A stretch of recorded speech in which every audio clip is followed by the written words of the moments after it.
नमस्कार दोस्तों, आज जिस मूवी के बारे में हम बात करने जा रहे हैं उसका नाम है 21 ग्राम।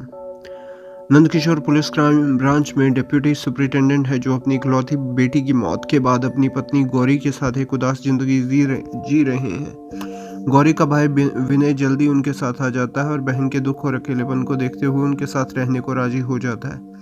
नंदन अंजलि नाम की एक महिला की मौत की जांच कर रहा है जो शहर में मल्टी स्पेशलिटी हॉस्पिटल में बायोमेडिकल इंजीनियर थी।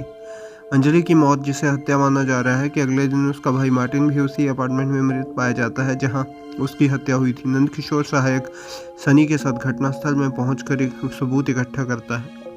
उसे मार्टिन के पूर्व मित्र और व्यवसायिक साझेदार जिमी चेयरमैन पर शक है और वह एक कुख्यात उद्यमी है और नंदन जिमी के भरोसेमंद स्थानीय गुंडे मुरुगन के खिलाफ को गिरफ्तार करता है, लेकिन मुरुगन खुद को निर्दोष बताता है और कहता है कि हत्याओं के बाद टोनी एक और गुंडा गायब हो गया है।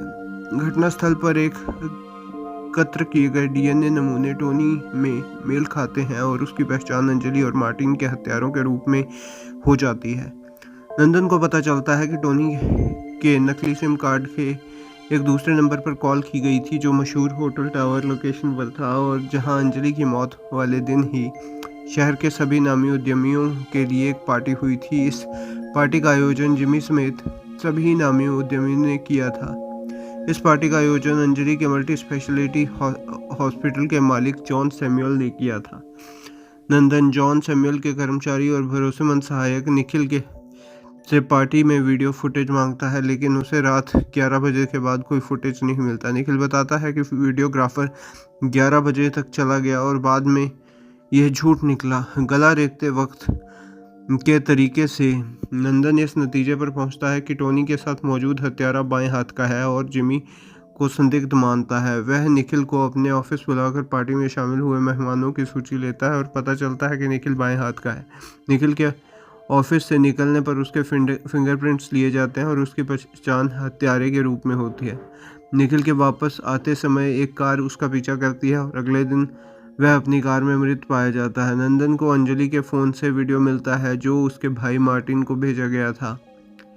वीडियो में यह बात बताती है कि उसकी जान को खतरा है क्योंकि उसके पास अस्पताल में बच्चों पर हो रहे अनाधिकृत ड्रग ट्रायल के सबूत हैं जिनकी योजना जॉन सैमुअल ने बनाई थी। इसे वह और पत्रकार शिहाब प्रकाश में लाने की कोशिश कर रहे। शिहाब को हृदयघात से मौत हो गई और इससे पहले कि वह उन्हें प्रकाशित कर पाता, अब हत्यारे उसके पीछे पड़े हैं। वह मार्टिन के लिए एक संदेश छोड़ जाती है कि उसके द्वारा इकट्ठे किए गए सबूत प्रकाशित करे और उस दिन निखिल और टोनी ने उसे मार डाला था, लेकिन वे दस्तावेज नहीं ढूंढ पाए और उसके बाद भाई मार्टिन को अगले दिन उस समय हत्या कर दी गई। उसके वीडियो संदेश से मिले सुरागों के आधार पर फाइलें वह ढूंढ रहा होता है। नंदन सदमे में है क्योंकि उसकी बेटी की मौत उसी अस्पताल में हुई है।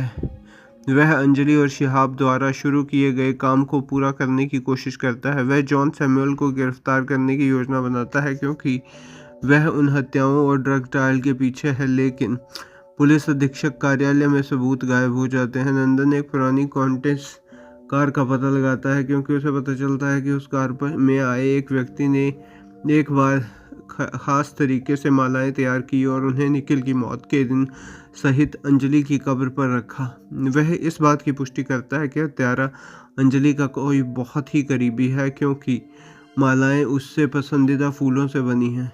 पुलिस कैमरे के फुटेज से निखिल का पीछा करने वाली कार का पता लगाती है और पाती है कि यह नई है और विनय की है।